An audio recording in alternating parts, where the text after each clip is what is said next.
বিন্দু অস্বস্তিতে ডোবা আট চোখে চাইল মারিদের দিকে। লোকটা ওদের তাকিয়ে মিটিমিটি করে হাসছে। অর্ণ সম্পর্কে যতই বড় ভাই হোক, তবুও লোকটির সাথে কথা বলতে তার অস্বস্তি বোধ হয়। বিশেষ করে লোকটির ধূসর ঘোলাটে নেত্রের তীক্ষ্ণ চাহনি তাকে মুচড়ে দেয়। বিন্দু কোনা চোখে একবার অর্ণর বুকের দিকে তাকালো। গলার নিচে প্রথম দুটো বোতাম খোলা, দরুন ফর্সা বুকের কালো কুচকুচে লোমশ উকি মেরে বেরিয়ে আছে। ফর্সা বুকে কালো লোমশগুলো দেখতে বেশ আকর্ষণীয় লাগছে। বিন্দু চোরা চোখে তাকালো অর্ণর দিকে। লোকটি তার দিকেই কেমন করে যেন তাকিয়েছিল। অর্ণর তীক্ষ্ণ দৃষ্টিতে দৃষ্টি পড়তেই ভরকালো। থতমত খেলো মেয়েটি। দুম করে নেতিয়ে পড়ল মেয়েটির দৃষ্টি। কম্পিত হাতখানি এগিয়ে দিল সুঠাম দেহি বক্ষস্থলে।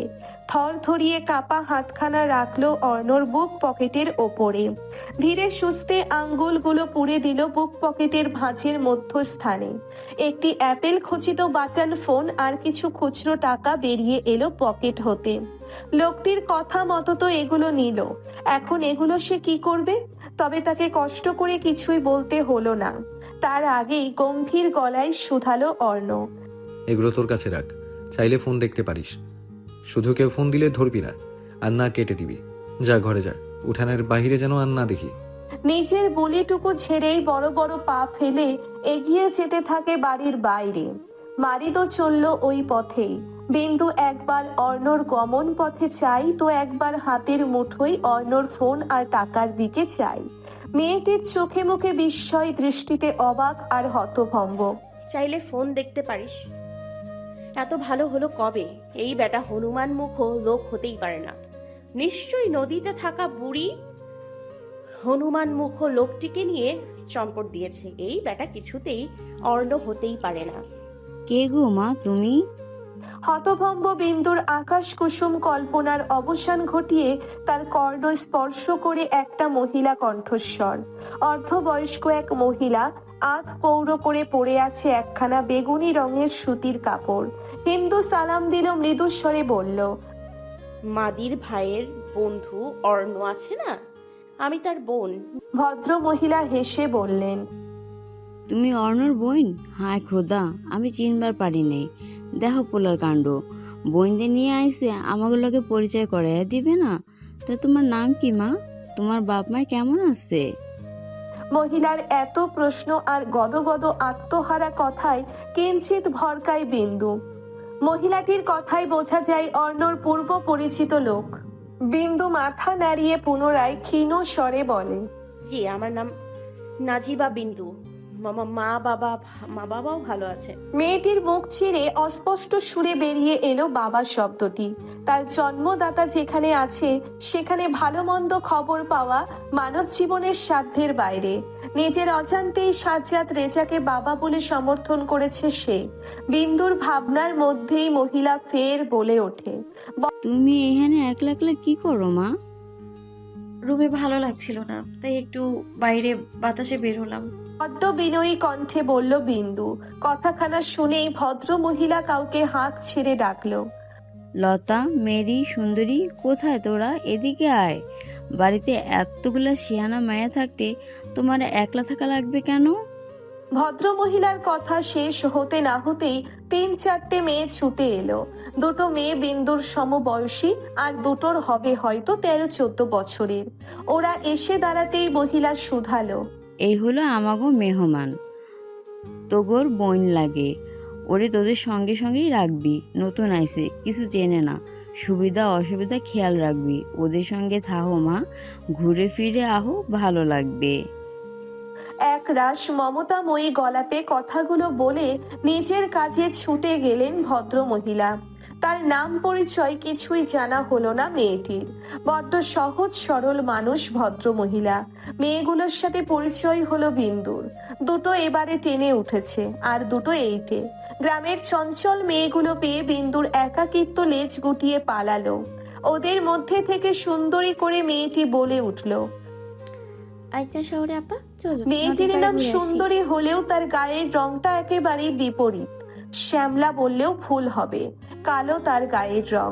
কিন্তু ভীষণ মায়াবী স্নিগ্ধ তার মুখশ্রী, কণ্ঠস্বরে রয়েছে কেবল চঞ্চলতা। বিন্দু অবাক হয়ে দেখল মেয়েটির মায়াবী হাসি। মারিদ বলেছিল নদীর ঘাট মেরামত করেছে, তবে কি নদী ধারের কাছেই? জানতে চাইল সে। নদী কি খুব কাছেই? হ, 2 মিনিটও লাগবে না, চলুন আপা আপনারে ঘুরিয়ে আনি। চঞ্চল কণ্ঠে বলে ওঠে সুন্দরী। এখন নয় শ্যামাঙ্গিনী, তোমার আরো একজন আপা আছে, তাকে নিয়ে বিকেলে ঘুরতে যাব, ঠিক আছে? নিয়ে যাবে না তখন? আপনি আমারে কি নামে ডাকলেন? বিস্ময় প্রকাশ করে বলে উঠল সুন্দরী। বিন্দু শুধালো। শ্যামাঙ্গিনী, তোমাকে আমার খুব ভালো লেগেছে, তাই ভালোবেসে তোমার নাম দিলাম শ্যামাঙ্গিনী। তোমার পছন্দ হয়নি? চোখ ছলছল করে উঠল সুন্দরী নামের মেয়েটির। চাপা কষ্টে বলে ওঠে। মা ছাড়া আজ পর্যন্ত কেউ আমার সঙ্গে এত ভালোবেসে কথা বলিনি, এত সুন্দর নামেও ডাকিনি। আপনি খুবই ভালো আপা, আমার খুব পছন্দ হয়েছে আপনার দেওয়া নামখানা। কালো মানে কুৎসিত নয়, নিজেকে কখনো ছোট মনে করবে না। তুমি সুন্দর, কারণ যার মন সুন্দর সেই হচ্ছে প্রকৃতির সুন্দর। বিন্দু পুনরায় বলে ওঠে। গোসল করার ব্যবস্থা কোথায়? গোসল করা প্রয়োজন। আপনি একটু বসেন আপা, মা আমাদের পানি আনতে কইছিল নদীর থেকে, কয় কলসি পানি এনে একসাথে গোসলে যাবো নে। বিন্দু দ্বিমত করলো না, মাথা নাড়িয়ে বলল। আচ্ছা, আমি রুমে আছি, ডেকে নিয়ে যেও। ওরা সম্মতি দিয়ে চলে গেল। বিন্দু ফিরে গেল ওদের বরাদ্দ রুমে। রুহি আর মিথিলা এখনো ষাঁড়ের মতো ফোঁস করে ঘুমোচ্ছে। সুযোগখানা লুফে নিল বিন্দু। অর্ণর মোবাইল ফোনটি নিয়ে বসলো সোফায়। ফোন না চালালেও বেশ ভালোই বোঝে অ্যান্ড্রয়েড স্মার্টফোন সম্পর্কে। বিন্দু ফুরুত করে সরাসরি ইউটিউবে ঢুকলো। কি দেখবে করে ভেবে চলেছে। অনেক ভেবে চিন্তে ভুতুরে কার্টুন বের করে দেখতে লাগলো। না, আর ইউটিউব দেখতে ভালো লাগছে না। ইউটিউব হতে বেরিয়ে আসে মেয়েটি, টাচ করলো ফেসবুক অ্যাপে। বেশ অনেকটা সময় ফেসবুক স্ক্রল করলো। ফোন কোথায় পেলি তুই? আচমকা কারো কণ্ঠস্বর শুনে ভরকায় বিন্দু। ঘুম ঘুম চোখে তাকিয়ে আছে রুহি। তার পূর্ণ দৃষ্টি মোবাইল ফোনে পড়তেই ঘুম পালিয়ে হাওয়া, চোখ বড় বড় হয়ে এলো তার। বিস্মিত চোখে তাকিয়ে অবাক হয়ে বলল। ভাইয়ার ফোন তোর কাছে? কিভাবে কি? বিন্দু ফেসবুক থেকে বেরোতে বলল। আমার কাছে রাখতে দিয়ে গেছে। ভাইয়া ফোন রাখতে দিয়ে গেছে, তাও আবার তোর কাছে? How impossible. আপা গোসলে যাইবেন না, আমরা এসে গেছি। রুমে ঢুকতে বলল সুন্দরী। বিন্দু অর্ণর ফোন দুটো আর মানি ব্যাগ নিচের পাশ ব্যাগে পুরে নিল।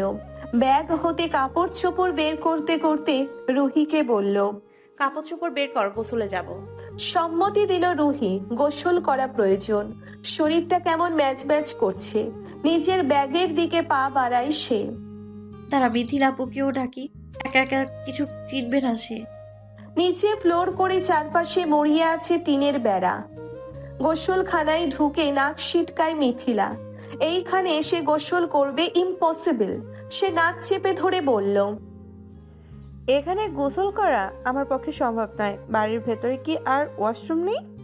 মিথিলার কথা শুনে রুহি বিরক্ত হলো। লতা নামের মেয়েটি বিনয়ী গলায় বলল। না আপা, ঘরের ভেতর থেকে কোনো গোসলখানা নেই, আমরা সবাই এখানেই গোসল করি। এটা গ্রাম আপু, 2 দিন অ্যাডজাস্ট করে নাও। রুহির কথাই নাক কুচকে যায় মিথিলার। অ্যাডজাস্ট আর সে? তার মতো ছুকছুকে মেয়েটির এতটা দুর্দিন এলো এই নোংরা পানি, নোংরা স্থানে শাওয়ার নিতে হচ্ছে। অর্ণকে পাওয়ার জন্যে আর কি করতে হবে আল্লাহই মালুম। গোধূলি বেলা সূর্যের উত্তপ্ত কিরণ নিস্তেজ হয়ে পড়েছে। পশ্চিম আকাশ ঘেঁষে রক্তিম কৃষ্ণচূড়ার ন্যায় উষ্ণ রশ্মি ছড়িয়ে আছে পশ্চিম আকাশে। মারিদের বাড়ি হতে 1.5-2 মিনিট হাঁটলেই সরু একটা নদী। নদীটি বাড়ির পেছনের দিকে সুপারি গাছে কাঠ পিটিয়ে বানানো ঘাট। ঘাটের পাশেই রয়েছে বিশাল আকারের একটি গাছ, যার কাণ্ড শাখা প্রশাখা ছড়িয়ে আছে নদীর উপর বেশ কিছুটা জুড়ে। পানির ইঞ্চি কয়েক ওপরে শূন্য ভাসমান আছে কিছু প্রশাখা। বিন্দু সুরসুর করে উঠে পড়ল সেই গাছটিতে। রুহিও উঠল ভয়ে। মোটা গাছের ওপর বসলো বিন্দু। পা দুটো ঝুলিয়ে দিল নদীর পানিতে। পা দ্বারা পানি নাড়াচাড়া করতে বলল। এই গাছটির নাম কি শ্যামাঙ্গিনী? জিন গাছ। সুন্দরীর কথা শুনে চমকাই রুহি, বিস্ময় কণ্ঠে বলল। কি গাছের নাম আবার কি করে জিন গাছ হয়? হাসে লতা, বলে।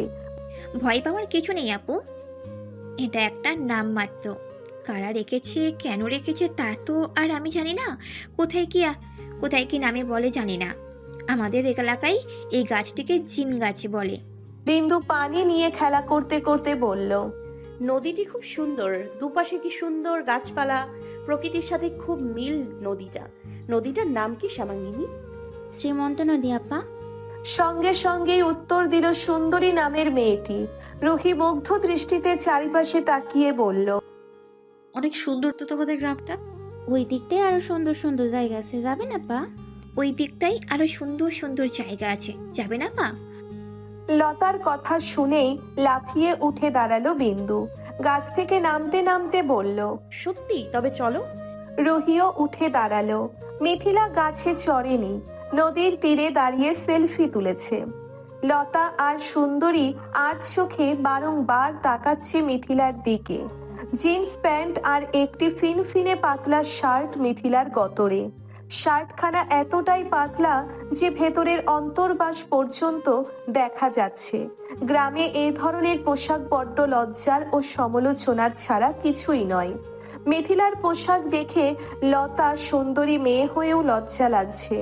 সুন্দরী চোখ কুঁচকে তাকিয়ে ভাবছে, কই তার শহুরে আপাও তো শহরে থাকে, তার পোশাক আশাক কত সুন্দর মার্জিত, ব্যবহারও কত সুন্দর।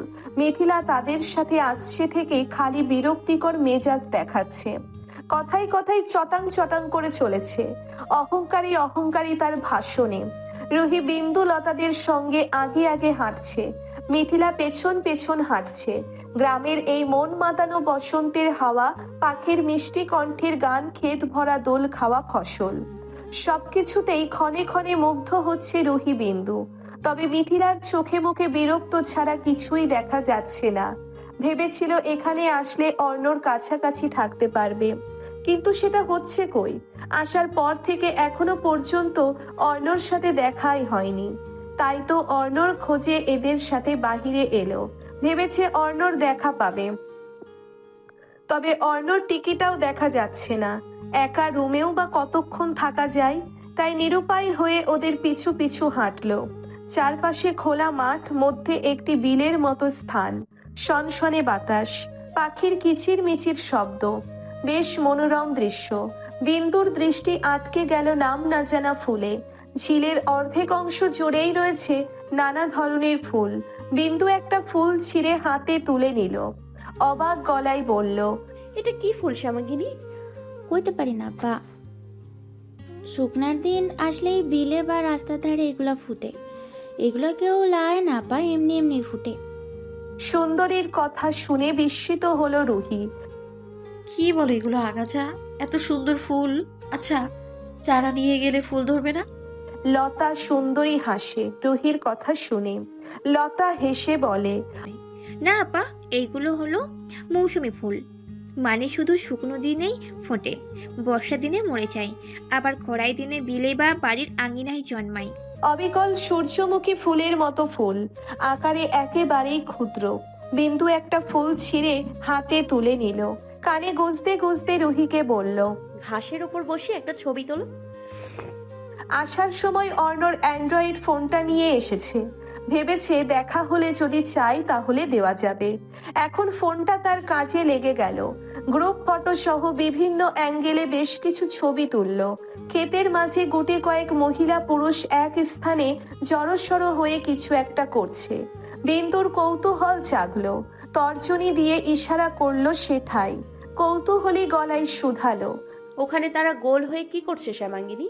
সুন্দরী তাকালো সেদিকে। চীনাবাদাম উঠেছেন আপা? চীনাবাদাম? অবাক হয়ে জানতে চাইল রুহি। সুন্দরী মাথা নাড়িয়ে হ্যাঁ বোঝালো। রুহি বাইনা ধরে বলল। চলো না কাছে গিয়ে দেখি, আমরা কখনো এগুলো চাষ করতে দেখিনি। সুন্দরী মাথা নাড়িয়ে সামনে চলল। সবাই মিলে এগিয়ে গেল সেখানে। একই এলাকার মানুষ তারা। কি রে সুন্দরী, এরা কারা? তাদের মধ্যে একজন মহিলা জিজ্ঞাসা করলো সুন্দরীর কাছে। জবাবে সুন্দরী বলে। আমাকে মেহমান চাচ্ছি, ঢাকা থেকে আইছে। এসব কখনো দেখেন নাই, তাই দেখাতে নিয়েছি। ভদ্র মহিলা বললেন। অতীত লইয়া বইসা যাইস, বাদাম ভাইজা খাও মনে, কাঁচা বাদাম খাইলে নিয়া দে। লতা এক থোকা বাদাম ওদের দিল। বিন্দু মুখে নিয়ে চিবিয়ে ফেলে দিল। তার কাছে কাঁচা বাদামের স্বাদটা ভালো লাগেনি। রুহি পরপরই দুটো গুটি খেয়ে ফেললো। তার কাছে বেশ ইন্টারেস্টিং লাগলো। মিথিলা নাক সিটকায় ওদের খাওয়া দেখে দাঁড়িয়ে রইল দূরে। একগোছা গাছ তুলতেই বেরিয়ে এলো অনেকগুলো বাদাম। পুরুষরা মাটি থেকে গাছগুলো টেনে তুলছে, আর সেই গাছের গোড়ায় থোকা বাঁধা বাদামগুলো মহিলারা সংরক্ষণ করছে। বাঁশের সাথে মধ্যিখানে ইঞ্চি কয়েক ফাঁকা রেখে আর একটা বাঁশ বাঁধা। গাছগুলো সেই ফাঁকা স্থানে নিচ থেকে উপরে টান দিতেই ঝরঝর করে বাদামগুলো নিচে পড়ে গেল। রুহির কাছে ব্যাপারটা বড্ড ইউনিক লাগলো। বিন্দু বড় বড় নেত্র করে তাকিয়ে রইল। কতটা কঠিন কাজগুলো গ্রাম বাংলার মানুষ কতটা সহজেই নিজেদের বুদ্ধি দ্বারা সংক্ষেপে সমস্ত করছেন। আরো বেশ কিছুক্ষণ ঘুরলো ওরা। বিকালটা ফুরফুরে মেজাজেই কেটে গেল। সন্ধ্যা ঘনিয়ে আসছে। বাড়ির বয়োজ্যেষ্ঠরা উঠানে বসে বিয়ে বিষয়ে আলোচনা করছে। ডেকোরেশনের লোক লেগে পড়েছে বাড়ি সাজানোর কাছে। বিন্দু আর রুহি কলপারে গেল হাত পা ধুইতে। সুন্দরী টিউবওয়েল চেপে দিচ্ছে। মেয়েটি একটুর জন্যেও বিন্দুর হাত ছাড়া হয় না। ফেভিকলের মতোই চিপকে থাকে তার কাছে। বিন্দুরও বেশ ভালো লাগে মেয়েটিকে, তাই তো ভালোবেসে ডাকে শ্যামাঙ্গিনী। ভীষণ মিষ্টি মেয়েটি। বিন্দু, পরিচিত কণ্ঠস্বর কর্ণে পৌঁছতেই তড়িৎ গতিতে পেছনে ফিরল বিন্দু। মেহেদি দাঁড়িয়ে আছে তার সামনে। এই মুহূর্তে মেহেদিকে দেখে বিস্মিত হলো মেয়েটি। কোথা থেকে যেন বৃষ্টি ছুটে এসে চাপটে ধরল বিন্দুকে। অপ্রস্তুত থাকায় দুকদম পিছিয়ে গেল বিন্দু। রুহি অবাক হয়ে বলল, তোরা এখানে? মেহেদি এগিয়ে গিয়ে দাঁড়ালো ওদের কাছে। কপাল কুঁচকে জিজ্ঞেস করলো, আমারও তো একই প্রশ্ন, তোরা এখানে যে কিভাবে কি? মারিদ ভাইয়ের বোন রুমকিয়াপুর বিয়েতে এসেছি, কিন্তু তোরা এখানে কেন? রুহির কথা শুনে বৃষ্টি ঠোঁট প্রসারিত করে বলে উঠল, মারিদ ভাইয়ের বাবা আর আমার বাবা খালাতো ভাই। বিন্দু অবাক হয়ে বলল, তাই নাকি? এই জন্যই বলেনি তোরা বিয়ে খেতে গ্রামে যাবি। কবে এলি তোরা? গত পরশুদিন আসছি। তোরা কখন এলি? মেহেদির প্রশ্নের জবাবে রুহি বলল, কালকে এসেছি। কই, তোদের তো একবারও দেখলাম না। পাশের গ্রামেই ফুপুর শ্বশুর বাড়ি, সেখানে গিয়েছিলাম কালকে সকালে। এই তো কিছুক্ষণ হলো আসলাম। বিন্দু আর রুহির যেন আনন্দের আর সীমা রইল না।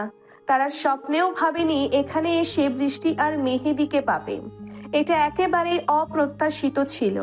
বিন্দু গদগদ কণ্ঠে বলে উঠল, আমার কি যে ভালো লাগছে তোদের এখানে পাবো, এটা ভাবনাতেও ছিল না। ভালোই হলো তোরা এখানে আসছিস। বিন্দুর হাস্য উজ্জ্বল মুখের দিকে তাকিয়ে ভ্রু বাঁকায় মেহেদি। আমাকে দেখে এত খুশি তুই? মুখ ভেঙচি কাটলো বিন্দু।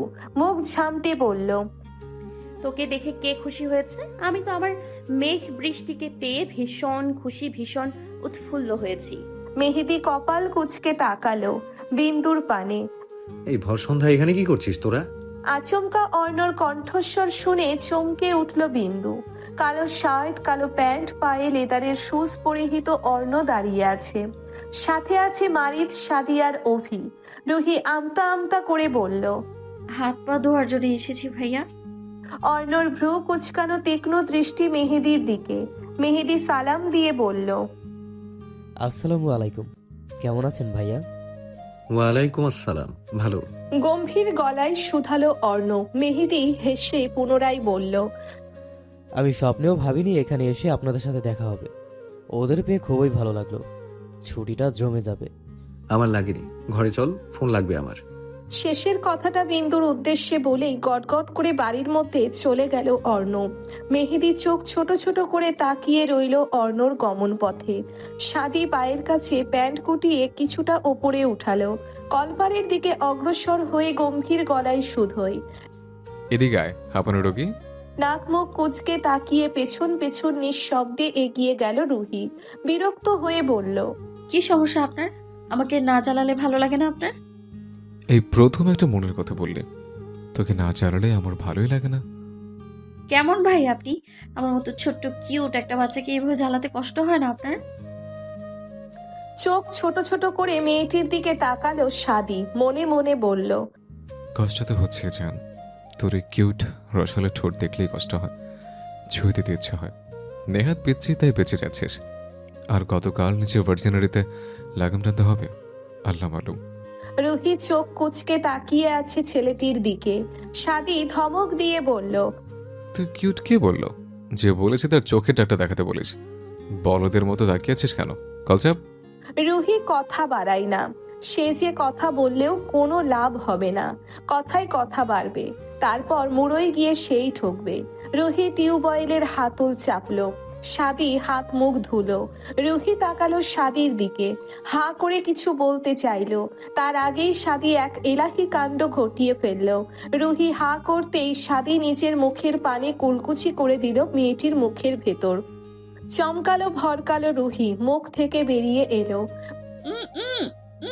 মুখের পানিটুকু ফেলে দিয়ে ওয়াক ওয়াক করতে লাগলো মেয়েটি। পানি মুখে নিয়ে কুলকুচি করতে লাগলো। মেয়েটির আচরণ দেখে কপাল কুঁচকে যায় সাদির।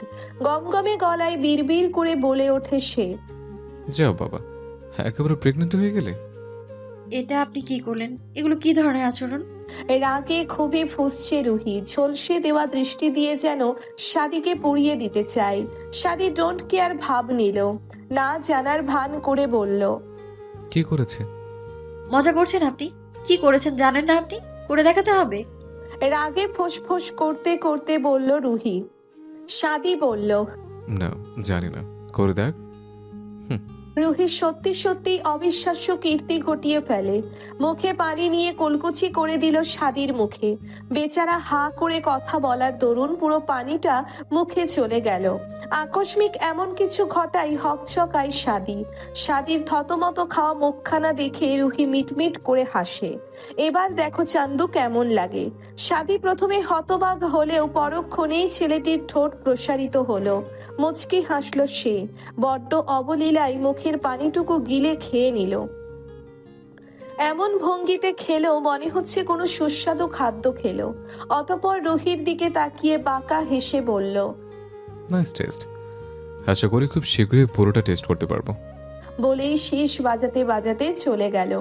সাদির মুখে এমন কথা শুনে তাজ্জব বনে গেল রুহি।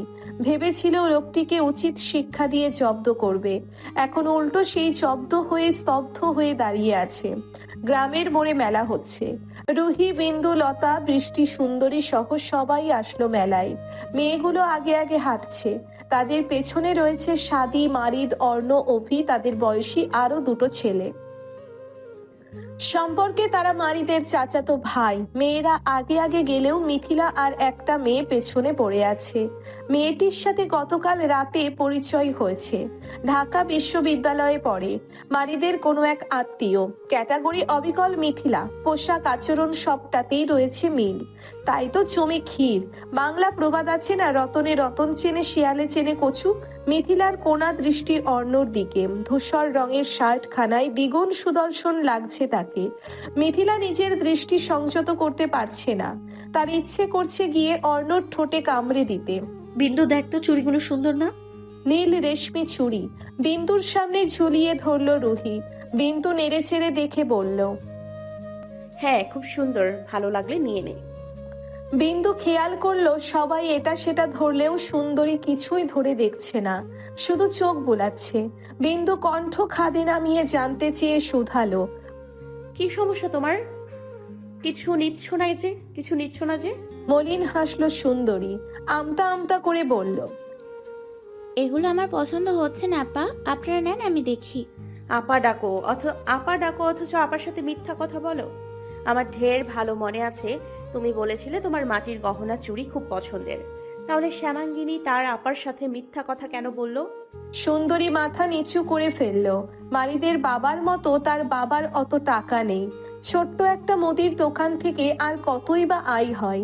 সুন্দরীকে কষ্ট করে কিছুই বলতে হলো না। তার না বলা কথা যেন বিন্দু পড়ে ফেললো। সে বেছে বেছে কিছু মাটির গহনা চুড়ি কিনে নিল। সুন্দরী বাদ সাধলো, এগুলো বাড়িতে অনেক আছে আপা, শুধু শুধু টাকা খরচ করে কি দরকার? বিন্দু সুন্দরীর হাতে কালো রেশমি চুড়ি পরাতে পরাতে বলে। নিয়ে ফেলে রেখো, আপা দিয়েছে, কোনো কথা নেই। সুন্দরী কিছুই বলতে পারল না, হাতের কালো ছুরি দেখে বলল। আমি তো কালো আপা, কালো চুড়ি কেন কিনলে?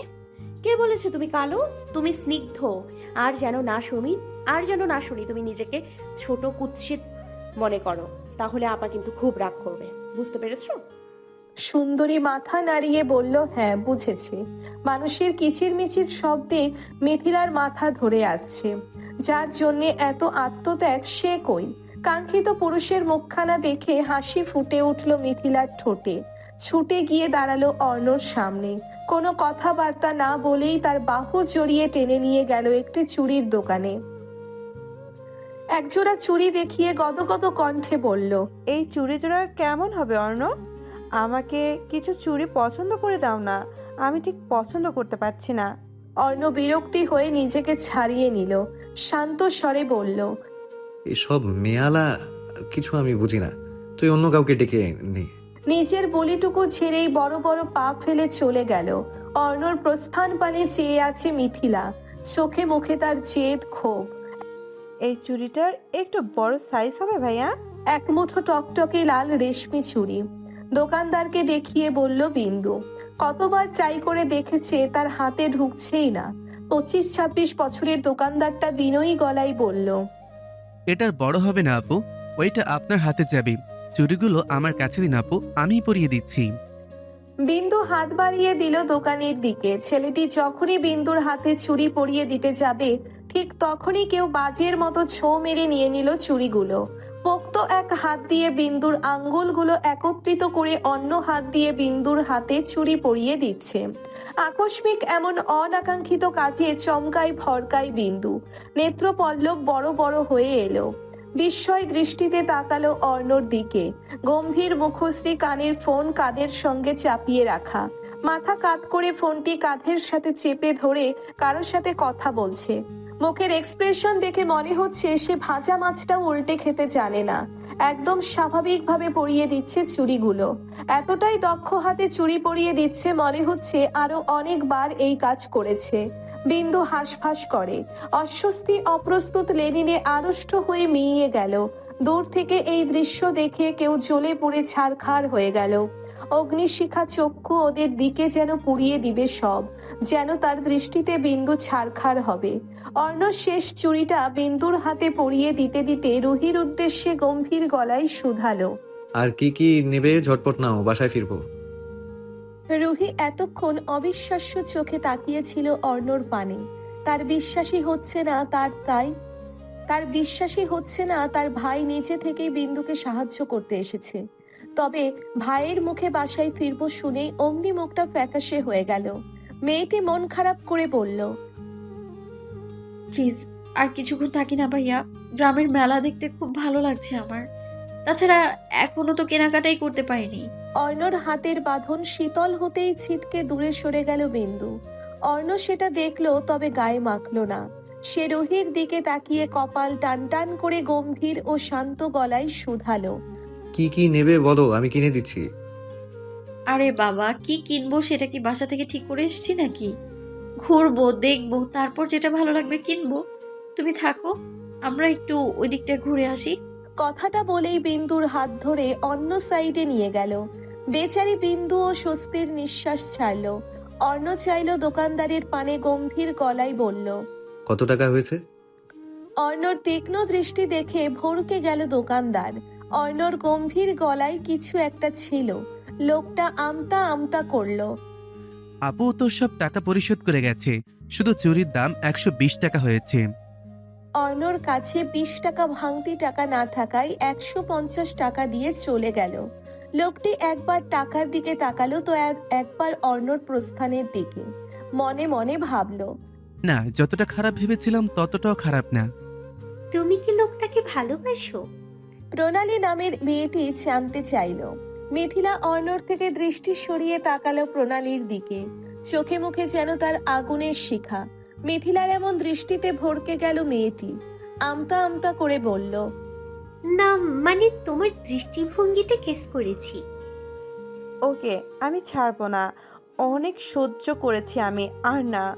ওর কি মনে হয় আমি সস্তা? আজ এর একটা ভিত করতেই হবে আমাকে। রাগে ফুঁসতে ফুঁসতে বলে ওঠে মিথিলা। প্রণালী বুঝে গেল তার ধারণাই সত্যি। প্রণালী তাকালো অর্ণর দিকে।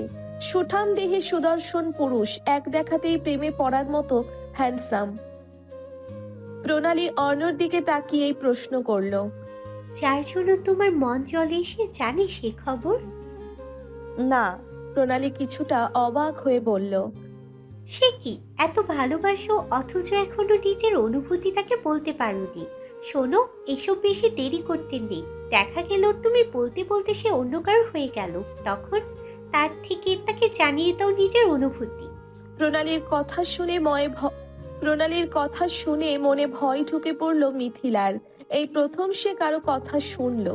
সেও চাই অর্ণ জানুক সে তাকে কতটা ভালোবাসে। মেয়েটি বড় বড় পায়ে এগিয়ে গেল অর্ণর দিকে। অর্ণ, সাদি, মারিদ, অভি দাঁড়িয়েছিল। মিথিলা গিয়ে অর্ণর সামনে দাঁড়ানো, গমগমে গলায় বলল, তোমার সাথে আমার কথা আছে অর্ণ। অর্ণ দাঁড়িয়ে ফোন স্ক্রল করছিল। সে ফোনে দৃষ্টি রেখেই বলল, এখন সময় নেই, পরে বলিস। আমার বেলায় সময় নেই তোমার। বিন্দুর জন্য থাকে কেন? রাগান্বিত কণ্ঠে বলে ওঠে মিথিলা।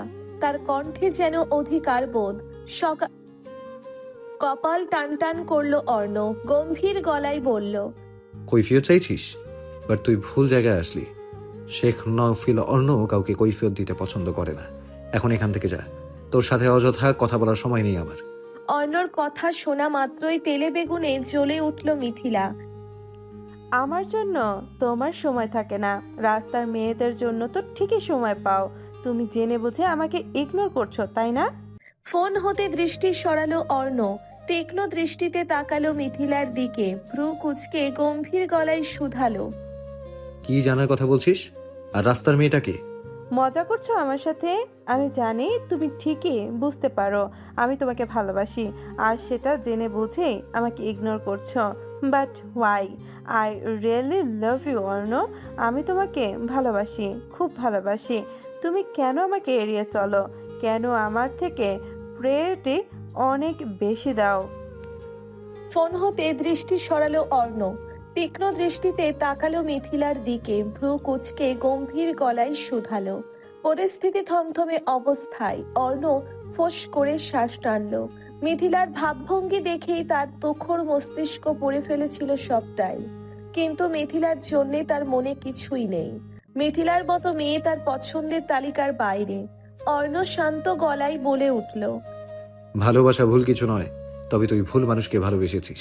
আশা করি তুই বুঝতে পারছিস আমি কি বোঝাতে চেয়েছি। কষ্ট পেল মিথিলা। এতটা বছর যাকে বুকের ভেতর লালন করে এসেছে, আজ সে তাকে ফিরিয়ে দিচ্ছে। সে তার জন্যে নয়। মিথিলা ভেঙ্গুর গলায় বলল, কেন তুমি আমাকে ভালোবাসবে না অর্ণ? রূপ, হাইট, শিক্ষা, বাবার স্ট্যাটাস, কোন দিক থেকে আমি তোমার অযোগ্য? কি নেই আমার? অভি তোর বোনকে নিয়ে যায় এখান থেকে। আমি অযাচিত এসব নিয়ে কথা শুনতে চাই না। তাকে বলে দিস নেক্সট টাইম যেন এই ধরনের কথা বলে আমাকে বিরক্ত না করে। রাশভারী গম্ভীর গলায় শুধালো অর্ণ। অভি দীর্ঘশ্বাস ফেলল। সে জানতো এটাই হবে। অভি চিন্তিত হলো। তার বোন যে সহজে অর্ণের পিছু ছাড়বে না, ঢের জানা তার। কাহিনী ঠিক কোথায় গিয়ে দাঁড়াবে আল্লাহই মালুম। অর্ণর সম্পত্তি, টাকা পয়সার উপর মিথিলার লোভ আছে ঠিকই, কিন্তু অর্ণকে সে বড্ড ভালোবাসে, সেই কিশোরী বয়স থেকে। মিথিলা কিছু বলতে চাইল। অর্ণ? মিথিলার কথা সম্পূর্ণ হবার আগেই থমকে ওঠে অর্ণ। ভাই সমর্থন করে যদি ডাকতে পারিস তবে ডাকিস, নয়তো কথা বলার প্রয়োজন নেই। গোধূলি লগ্ন বিন্দু। রুহি বৃষ্টি সুন্দরী বসে আছে সেই জিন গাছের তলে। জোয়ারে হাবুডুবু খাচ্ছে নদী। বিন্দু পা দুটি চুবিয়ে রেখেছে নদীর পানিতে। গাছটা একেবারেই নিচু, কোনো বাচ্চাও হামাগুড়ি দিয়ে উঠতে পারবে এমন। বৈরী মাতাল করা হাওয়া, পাখির মিষ্টি কণ্ঠের গান, মন জুড়িয়ে যাওয়া একটি মনোরম পরিবেশ। এই বিন্দু, নৌকায় চড়বি?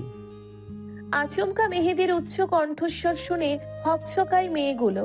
বিন্দু এদিক ওদিক তাকিয়ে খোঁজার চেষ্টা করলো। না, কোথাও দেখা যাচ্ছে না তাকে। কপাল গোটালো বিন্দু। তবে কি সে ভুল শুনলো? বাকিদের দিকে তাকিয়ে জিজ্ঞেস করলো, মেহেদির কণ্ঠস্বর না শুনলি তোরা? হ্যাঁ শুনলাম তো। বলদটা কোথায় বসে ষাঁড়ের মতো চেঁচাচ্ছে রে? বৃষ্টির কথা শুনে নাক সিটকায় বিন্দু, চক্ষু যুগল কুচকে বলে, বলদ কি? হ্যাঁ, কি ধরনের কথাবার্তা? তোকে শালীন ভাষায় কথা বলতে বলেছি না? ভেংচি কাটলো বৃষ্টি। বলদকে বলদ বললে আবার দোষের কি? এই তোদের ডাকছি, শুনতে পাচ্ছিস না? পুন করে কি এত কথা বলছিস রে? ছেলে মেয়ে বিয়ে দিচ্ছিস বেয়াদবের দল। হঠাৎ মেহেদির ধমকে ভরকে গেল ওরা। মেহেদি নৌকা নিয়ে এসেছে। বিন্দু তরাক করে উঠে দাঁড়ালো। আমাকে নে, আমিও উঠবো নৌকায়। এতক্ষণ ধরে ডাকছি কি সাধে? উঠাই গাধি। আজকে আর তর্ক করলো না বিন্দু। অন্য সময় হলে গাধি বলার জন্যে ছেলেটির খবর করে ছাড়তো। নৌকা ভ্রমণ করতে মেয়েটির ভীষণ ভালো লাগে। একে একে সবাই নৌকায় চড়ে বসলো। বৈঠা হাতে মেহেদি দক্ষ সহিত নৌকা চালাচ্ছে। রুহি হাত চুবিয়ে রেখেছে নদীর পানিতে। আঙ্গুলগুলোর ফাঁক গলিয়ে কি সুন্দর পানির স্রোত বয়ে চলেছে। বিন্দু চক্ষু যুগল বড় বড় করে দেখছে। মেহেদি মুগ্ধ চোখে তাকিয়ে আছে বিন্দুর দিকে। মেয়েটিকে ছেড়ে কিছুদিনের জন্যে গ্রামে আসায় মনটা খুব অশান্ত হয়ে পড়েছিল। না চাইতেও ফ্যামিলির চাপে আসতেই হলো। তার অশান্ত মনটা শান্ত করতে যে এই মেয়েটির আগমন ঘটবে সে স্বপ্নেও ভাবেনি। মেয়েটি এত সহজ সরল কেন? অতি সাধারণ কিছুও তার চোখে অসাধারণ সুন্দর। সামান্য ক্ষুদ্র কিছুতেও খুঁজে পায় মুগ্ধতা। পাশে বেশি আয়তন না নদীটির, সরু একটা নদী। নৌকা টলার ছোট ছোট জাহাজ ব্যতীত কিছুই চলতে দেখা যায় না। দুই তীরে অবস্থিত অসংখ্য গাছ, যা প্রকৃতিকে আরো দ্বিগুণ সৌন্দর্য বাড়িয়ে দিয়েছে। রুহি কপাল কুঁচকে বৃষ্টিকে জিজ্ঞেস করে, এগুলো কি গাছ রে? ছইলা গাছ। বৃষ্টির কথা শুনে বিন্দু কপাল গোটালো, বলল, শৈলা কি?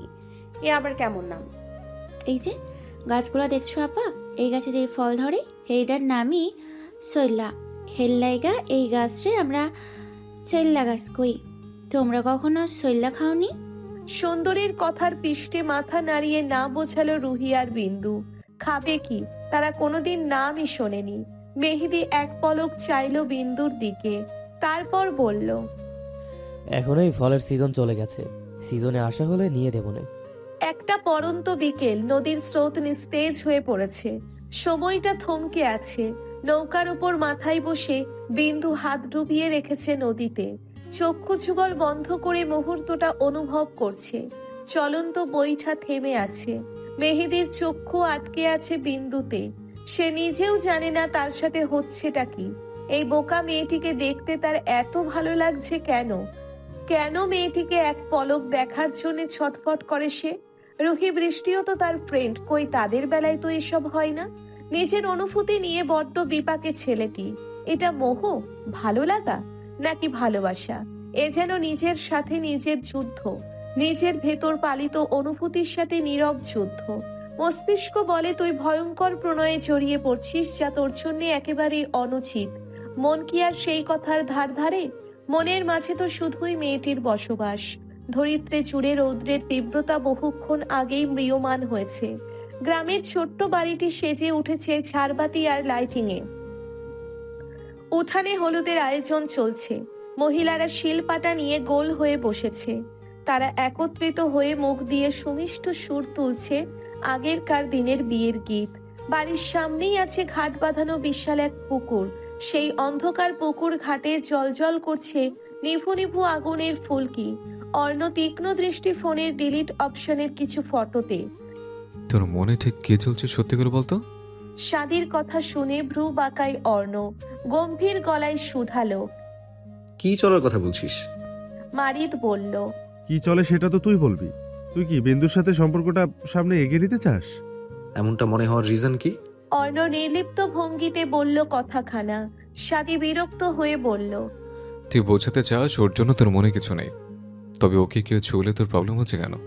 সিগারেটের ধোঁয়ায় কুণ্ডুলি পাকিয়ে উড়ে মিশে যাচ্ছে বৈরী হাওয়ায়।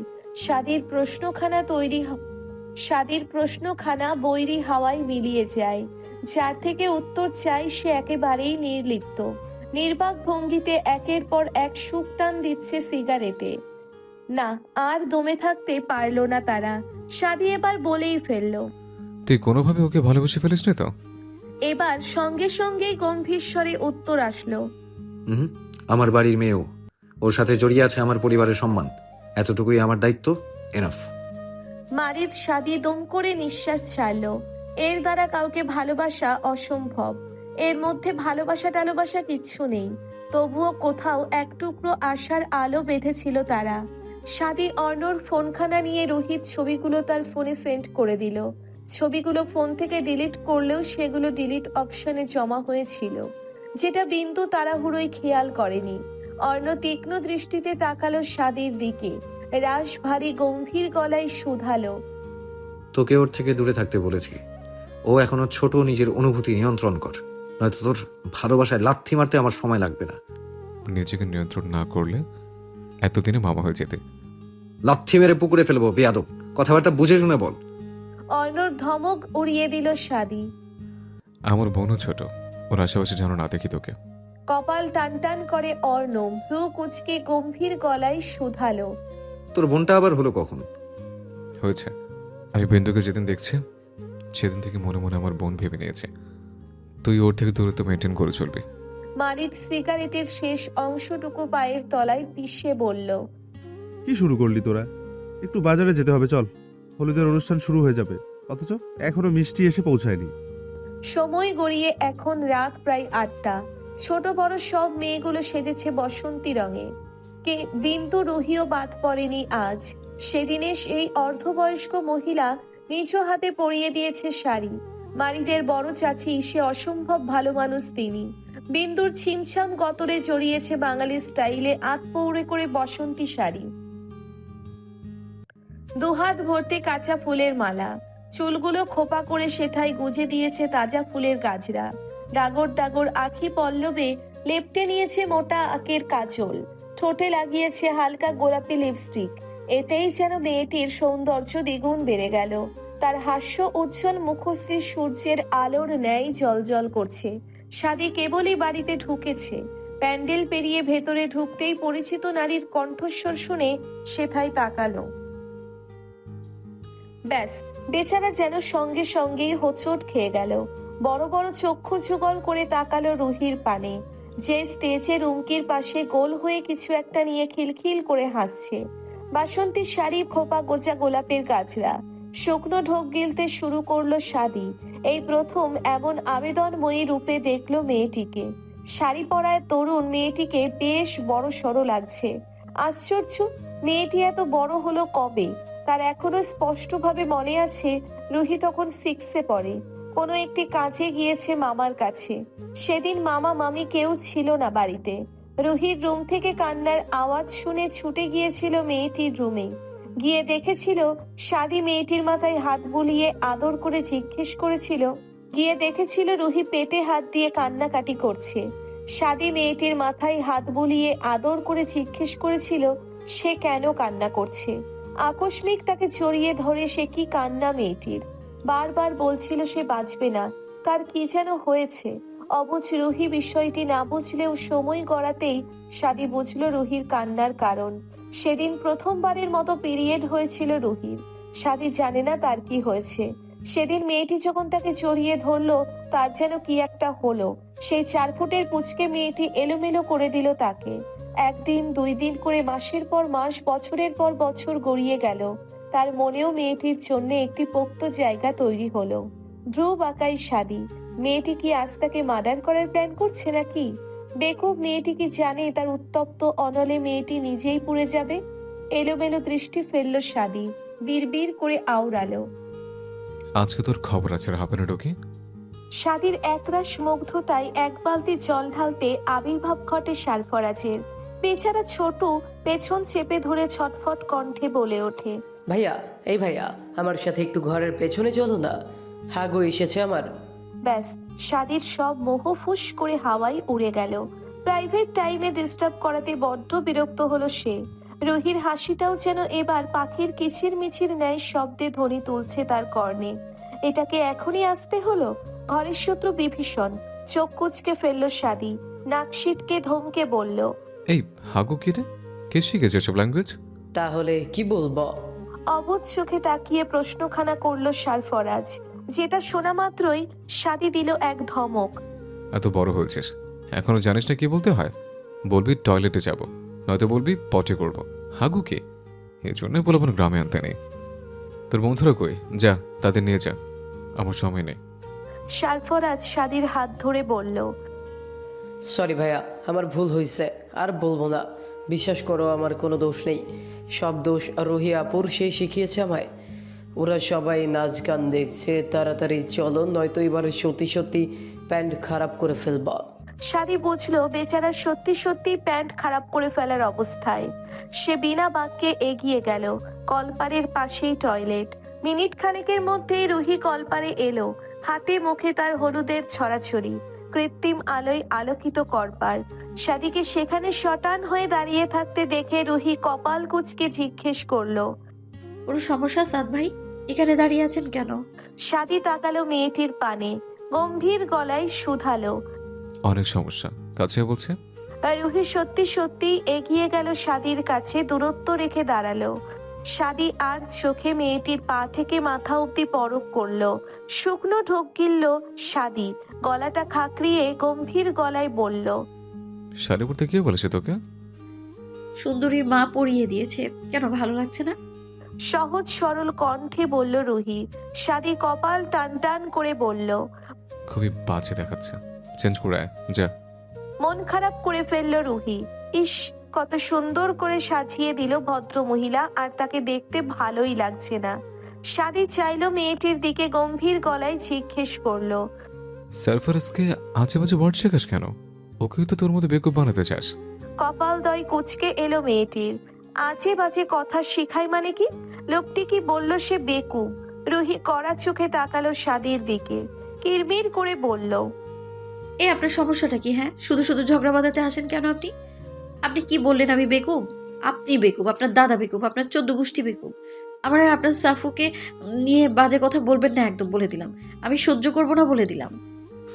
সারফারাজ তোর কবে হলো? ভ্রুদয় কুচিত করে বলল শাদি। রুহি স্পষ্ট গলায় বলল, যখন থেকে আমি সাফুর হয়েছি তখন থেকেই। কপালের ভাঁজ দ্বিগুণ হলো ছেলেটির। তাকে ডিঙিয়ে এই বেয়াক্কেল মেয়েটি অন্যের জমিতে ফসল ফলাবে? শাদি থমথমে গলায় শুধালো, তুই আবার কখন থেকে ওর হলে? যবে থেকে আমার মন সাফুতে মজেছে। তেরা উত্তর রুহির। মেয়েটি যদি জানতো তার মুখ থেকে অন্য পুরুষের কথা শুনলে শাদির কেমন লাগে, কি পরিমাণ রাগ হয়, তবে মেয়েটি ভয়ে গুটিয়ে যেত। ভাগ্যিস সারফরাজ তার ভাই, বয়সেও পুচকে, নয়তো মেয়েটি খবর করে ছাড়তো। শাদির চোখ আটকে আছে মেয়েটির গলদয়ে, উন্মুক্ত ঘাড়ি। পরাপর দুটো শুকনো ঢোক গিলল শাদি। বৈরী হাওয়ায় ভেসে মেয়েলি মাতাল করা সুঘ্রাণ এসে ঠেকল শাদির নাসা রন্ধ্রে। দুম করে চক্ষুদয় বন্ধ করে ফেলল শাদি। বড্ড লোভ জন্মালো কাছ থেকে ভালো করে মেয়েটির শরীরের ঘ্রাণ অনুভব করার। শাদি নিজেকে সামলানোর চেষ্টা করলো বিন্দুমাত্র। মেরুদণ্ড ভেঙে ঝুঁকে পড়ে মেয়েটির দিকে, মুখ ডুবিয়ে দিল মেয়েটির মসৃণ গ্রীবাদেশে। মেয়েটি কিছু বুঝে ওঠার আগেই ধারালো দন্তের চিহ্ন বসে গেল তার গ্রীবাদেশে। সূক্ষ্ম ব্যথায় গুঙিয়ে উঠল রুহি। চমকালো ভরকালো রুহি। বিস্ফোরিত নেত্রমণি বেরিয়ে আসতে চাইল যেন। হতভম্বে হাতখানা আপনা আপনিই চলে গেল ঘাড়ে। এখনো চলছে ক্ষত স্থানটি। রুহি বিস্মিত চোখে তাকালো শাদির দিকে। লোকটি এমন একটি ভয়ঙ্কর কাণ্ড ঘটিয়ে নির্লিপ্ত দাঁড়িয়ে। রুহি অবাক হয়ে বলল, এটা কি করলেন আপনি? দাঁতগুলো খুব শোলা ছিল, তাই তাদের চাওয়া মিটিয়ে দিলাম। গম্ভীর গলায় শুধালো শাদি। রুহির মুখটা থমথমে হয়ে এলো। দাঁত শোলাচ্ছিল বলে তাকে কামড়াবে? মেয়েটি পুনরায় বিস্ময় প্রকাশ করে বলে, তাই বলে আপনি আমার ঘাড়ে কামড় দিবেন? হ্যাঁ, তোকে দেখলে আমার দাঁত ছিড়ছিড় করে, হাত দুটো নিষ্ফিস করে।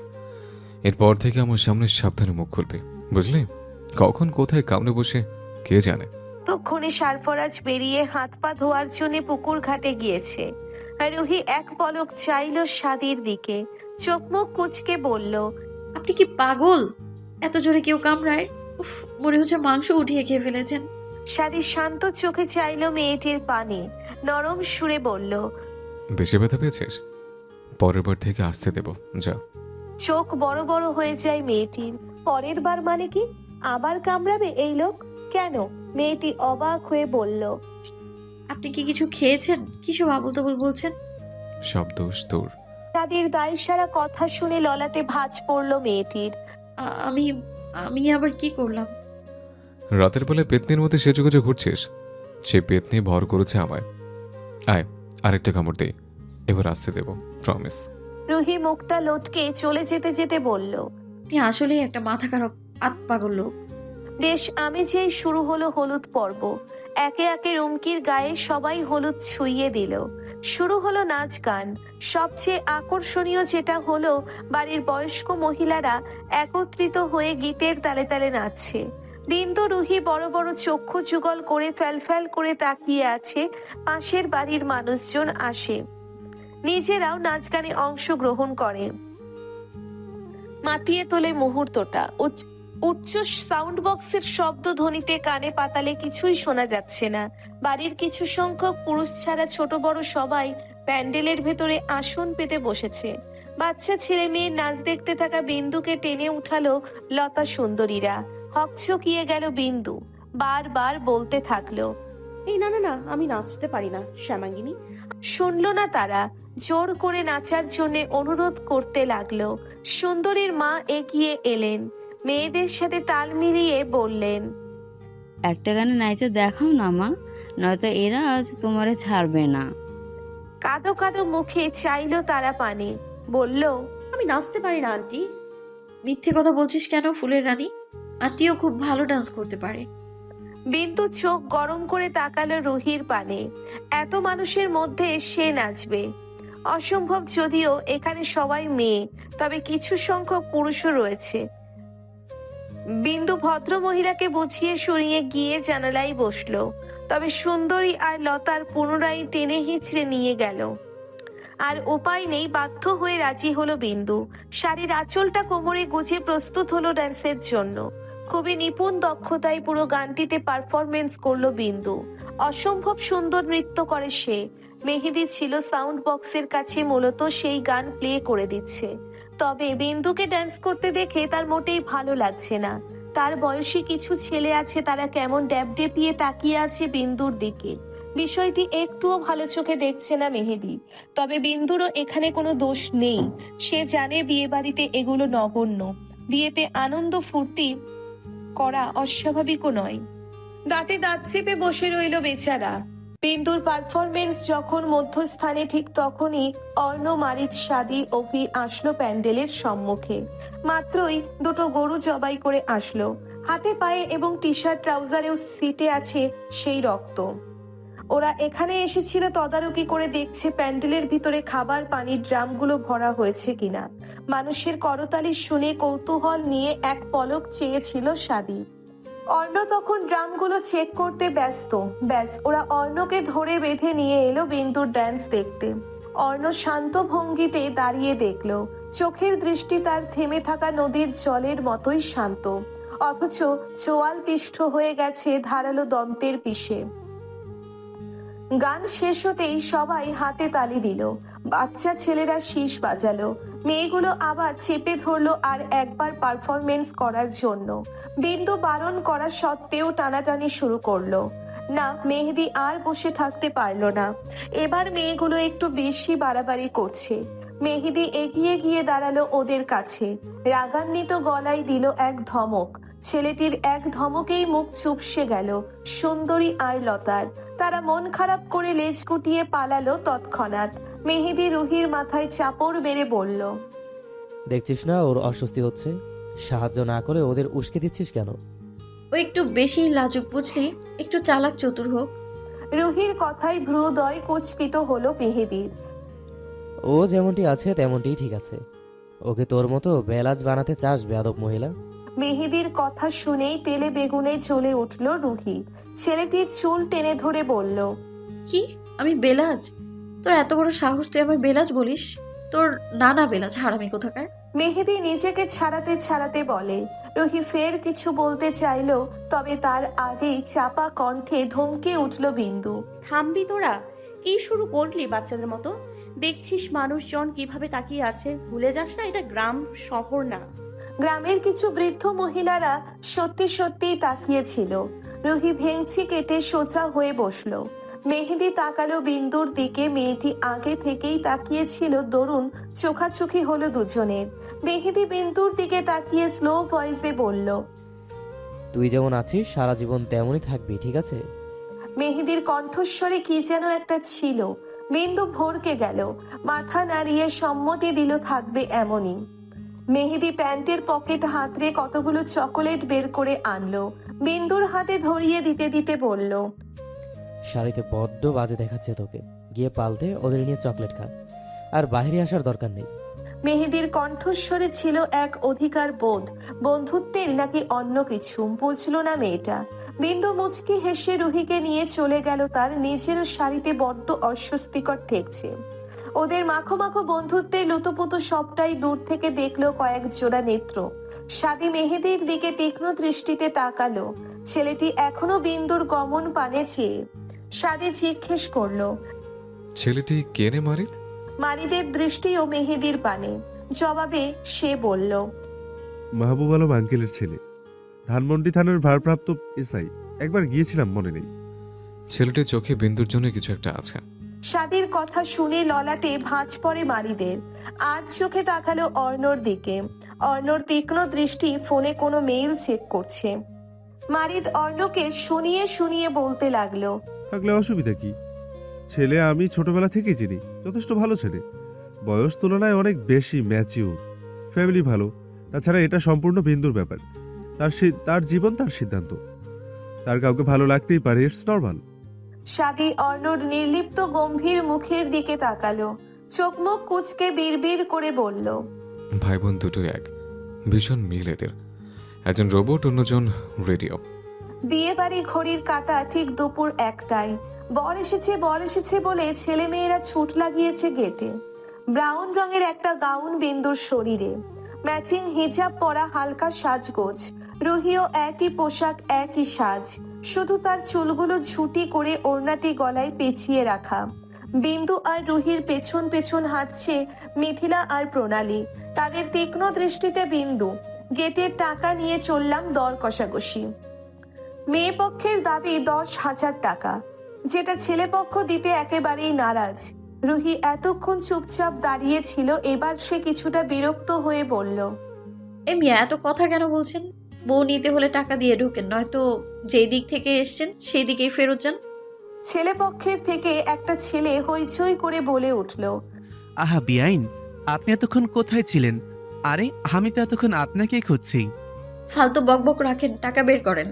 রুহিকে রেগে যেতে দেখে ছেলেটা হাসলো, বলল, এত সুন্দর করে বললে টাকা না দিয়ে উপায় আছে বলুন? এমনিতেই ভাই আর অধৈর্য হয়ে আছে বাসুরের জন্য, বউ ছাড়া কিভাবে যাই? ছেলেটির কথায় কেশে উঠল বিন্দু। আচ্ছা বজ্জাত ছেলেটা। মুখ ভেঙচি কাটলো রুহি। টাকা 10,000ই দিতে হয়েছে, না দিয়ে উপায় আছে? যেই বিচ্ছু বাহিনী গেটে দাঁড়িয়েছে, বিয়ের তোড়জোড় চলছে। এখন খাওয়া দাওয়ার পর্ব। উঠানে একে একে সবাইকে বসিয়েছে। অর্ণ, মারিদ, সাদি, মেহেদি, অভি সহ আরো অনেকে মিলে মেহমানদের খাবার সার্ভ করছে। পুরুষটা এক পর্ব খেয়ে চলে গিয়েছে, এখন মহিলা সহ সবাই বসতেছে। কিন্তু রুহি, বিন্দু, বৃষ্টি আর সুন্দরীর দেখা নেই। সাদি কপাল কুঁচকে অর্ণকে বলে, ওরা ঘরের মধ্যে করছেটা কি এখনো? অর্ণ কিছু বলার আগেই মেহেদি বলে উঠল, আমি দেখে আসছি ভাইয়া। সাদি চোখ ছোট ছোট করে তাকিয়ে রইল মেহেদির দিকে। মেহেদি গিয়ে ডেকে এনে একটা টেবিলে বসালো ওদের, নিজেই ওদের খাবার সার্ভ করে দিল। বিন্দুর পাতে খাসির মাংস দিয়েছে, যেটা বিন্দু খেয়াল করেনি। ওকে থ মেরে বসে থাকতে দেখে মেহেদি কপাল গোটায়। প্রবলেম কি? খাচ্ছিস না কেন? আসলে আমি খাসির মাংস খাই না। তুই যে খাসির মাংস দিয়েছিস আমি খেয়াল করিনি। আমতা আমতা করে বলল বিন্দু। মেহেদি প্লেট পাল্টে আর একটা প্লেটে খাবার দিতে দিতে বলল, সেটা আগে বলবি তো নাকি? সরি, প্লেট চেঞ্জ করতে হবে না, শুধু মাংস উঠিয়ে নে।